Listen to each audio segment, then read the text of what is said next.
بسم اللہ الرحمن الرحیم۔ بہلول دانا اور خلیفہ ہارون رشید۔ بہلول دانا رحمہ اللہ خلیفہ ہارون رشید کے زمانے میں ایک مجذوب صفت بزرگ تھے۔ ہارون رشید ان کی باتوں سے ظرافت کے مزے لیا کرتے تھے، لیکن جذب کے عالم میں وہ پتے کی باتیں کہہ جایا کرتے تھے۔ ایک مرتبہ بہلول مجذوب رحمہ اللہ ہارون رشید کے پاس پہنچے اور ہارون رشید نے ایک چھڑی اٹھا کر دی۔ مزاحاً کہا کہ بہلول، یہ چھڑی تمہیں دے رہا ہوں، جو شخص تمہیں اپنے سے زیادہ بے وقوف نظر آئے اسے دے دینا۔ بہلول مجذوب نے بڑی سنجیدگی کے ساتھ چھڑی لے کر رکھ لی اور واپس چلے آئے۔ بات آئی گئی ہو گئی، شاید ہارون رشید بھی بھول گئے ہوں گے۔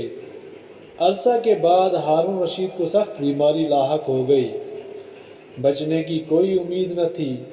اتباع نے جواب دیا۔ بہلول مجذوب عیادت کے لیے پہنچے اور سلام کے بعد پوچھا، امیر المومنین کیا حال ہے؟ امیر المومنین نے کہا، حال پوچھتے ہو بہلول؟ بڑا لمبا سفر درپیش ہے۔ پوچھا، کہاں کا سفر؟ جواب دیا، آخرت کا۔ بہلول نے سادگی سے پوچھا، واپسی کب ہوگی؟ جواب دیا، بہلول تم بھی عجیب آدمی ہو، بھلا آخرت کے سفر سے بھی کوئی واپس ہوا ہے؟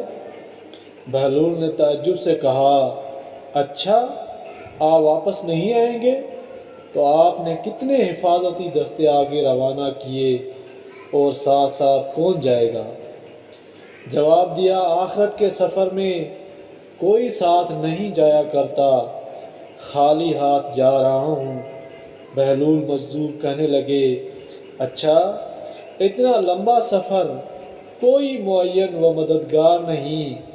پھر تو لیجئے۔ ہارون رشید کی چھڑی بغل سے نکال کر کہا، یہ امانت واپس ہے۔ مجھے آپ کے سوا کوئی انسان اپنے سے زیادہ بے وقوف نہیں مل سکا۔ آپ جب بھی چھوٹے سفر پر جاتے تھے تو ہفتوں پہلے اس کی تیاریاں ہوتی تھیں، حفاظتی دستے آگے چلتے تھے، حشم و خدم کے ساتھ لشکر ہم رکاب ہوتے تھے۔ اتنے لمبے سفر میں جس میں واپسی بھی ناممکن ہے، آپ نے تیاری نہیں کی۔ ہارون رشید نے یہ سنا تو رو پڑے اور کہا، بہلول ہم تجھے دیوانہ سمجھا کرتے تھے، مگر آج پتہ چلا تمہارے جیسا کوئی فرزانہ نہیں۔